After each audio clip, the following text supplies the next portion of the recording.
What's up, YouTube? This is True Raw for TV. Kevin Durant today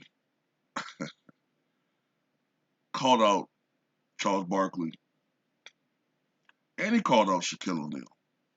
Okay, but in particular, he called out Charles Barkley because of some comments that Charles Barkley made about NBA players being uh, they should be given preferential treatment when it comes to the COVID vaccine. And his reasons behind that is because they pay more in taxes. All right. So when Kevin Durant heard about Charles Barkley's take on that, he said that, quote, I think he put this on Instagram, I don't know why they still ask for this idiot's opinion. And look, my opinion about that whole situation is they should give the vaccine to people who are most at need. Okay. Look, yes, these NBA players are at greater risk of acquiring it. Okay. Because of the nature of their jobs. They're always in public, they travel a lot, so therefore they're at risk at greater exposure. But the fact remains that NBA players are in their 20s to maybe a little bit younger than I am, late 30s generally. They're in tip top shape, they're in peak performance as far as their health and their shape and their immune systems. These guys have nutritionists, they're rich. That's why, generally speaking, from what I can tell, most of the people most of the players that have acquired it, they've had mild symptoms for the most part. Now I did see that, we all know and aware that Karl Anthony Towns' family has been ravaged by this. And hopefully Karl Anthony Towns himself is okay. But for the most part, their symptoms have been milder. The people who really need that vaccine should have access to it are those with underlying health conditions, those who are older, those who are more prone to the severe complications that are associated with that sickness. Okay, and that's why I can understand why Kevin Durant's looking at this guy like side-eyed, like, what are you talking about? The thing about Charles Barkley that gets me is, while on the one hand I do find Charles funny. Like, I can watch Charles Barkley on television and I can laugh at some of the things that he says, but I don't think I would like him that much if I actually was someone that was associated with him all the time. You know what I'm saying? Like, a lot of times Charles says a lot of talking points that we would look at differently if he were white. I'll just put it like that. He says a lot of things that if he were white, we would look at him a whole different way. You know what I'm saying? His skin color gives him uh, cover to say a lot of stuff that he says. You know what I'm saying? Um, it is what it is. But this history between Kevin Durant and Charles Barkley has been there for a while. Charles Barkley's been one of the biggest critics of Kevin Durant. He didn't like the move that Kevin Durant made to go to Golden State. A lot of people didn't. But Charles Barkley's been very vocal about how he really doesn't give Durant the credit for winning those two championship and two finals MVPs. And I think he said something about, I think he referred to Kevin Durant as a bus driver who basically, that more or less like, look, you're the bus driver for Steph Curry. Like, that's Steph Curry's team. You'll never get credit for what you did in Golden State, which to an extent, the media kind of doesn't. Kevin Durant was clearly the best player on those teams, but somehow Kevin Durant was the one that had to prove that he had to win on his own. But Curry somehow, you know, I don't know. I don't want to go down that rabbit hole.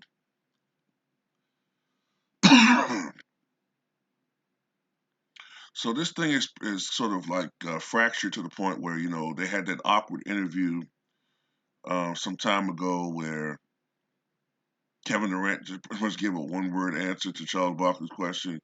You could tell that he does not like Charles Barkley, can't stand him. Some of that probably comes from not just his, um, you know, his criticisms from Charles Barkley, but also Kyrie Irving. He also has been critical of Shaquille O'Neal. Shaquille O'Neal has been recently critical of players from this generation. We all know the vitriol that he spewed at James Harden, which I agree with, by the way. And recently, Shaquille O'Neal had some criticism for Donovan Mitchell. So on a different post today on Instagram, Durant said in a comment, them old heads needed to go ahead and enjoy retirement. These boys have coaches they work with every day. LOL. You know, um, that's the thing. And I know this from just being on YouTube. There's always this friction between people like me who are perceived to be quote unquote old school, even though I'm only 40 years old, by the way. Some people act like I'm 68. I'm 40 fucking years old. So I'm actually closer in age to Kevin Durant than I am to Michael Jordan or Charles Barkley. You know what I'm saying? But I get this on YouTube where some people, there's this friction between quote unquote old heads and the new generation. The new generation feels like they don't get the respect they deserve from old heads, and old heads feel like that not only do they not get the respect that they deserve from the new heads, but the new heads don't respect the game. Something along that lines. You know, at the end of the day, my opinion of Charles Barkley is that he is kind of stuck, in the past a little bit. Um, but I have heard him give praise to guys like Kevin Durant and other guys. Shaquille O'Neal is a bit of a hater. Okay, I don't really agree with a lot of his takes, but I did agree with his take about James Harden. Kevin Durant's the type of dude. He's very sensitive. Okay, um, that's just apparent from watching him over the last couple of years. Listening to his response to criticisms. He's very sensitive. Um, he likes to fight back with his own critiques against people, whether it's publicly or on burner accounts. But the thing I like about Kevin Durant is criticism doesn't affect his play. If anything, it motivates him. So while he is sort of sensitive to criticism, it doesn't he doesn't it doesn't affect him in a negative way. You know what I'm saying? But trying to think if I want to say anything else to say about this.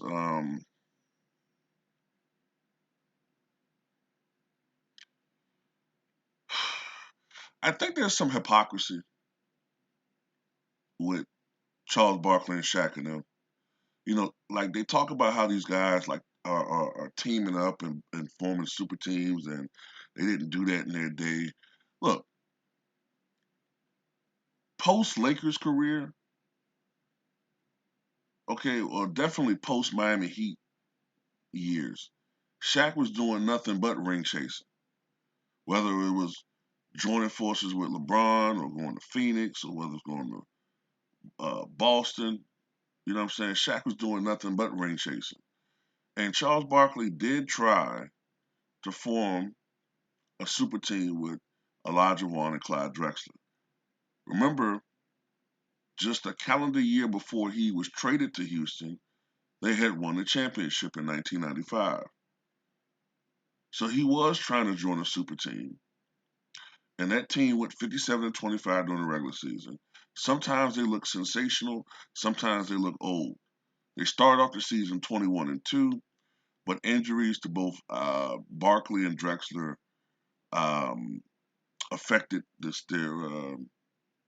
seeding and affected their chemistry. But that was a team that was, in my opinion, a championship contending team. And I often wonder how the Chicago Bulls would have fared against that team if they had played them in the finals in 1997. I think that would have been Charles Barkley's best shot in a championship. Um, because that was the last year that, to me, that Olajuwon was anything like Olajuwon. And the Bulls wouldn't have had an answer for Olajuwon. And he would have been the X factor. I think he would have been the main X factor. And if Charles Barkley could be anything of a force against Rodman, well, this is a whole different. I know I'm segueing into another different argument, but if Charles Barkley could have at least put up something like 18 and 11 in that series, something along those numbers, I think Houston could have won the championship.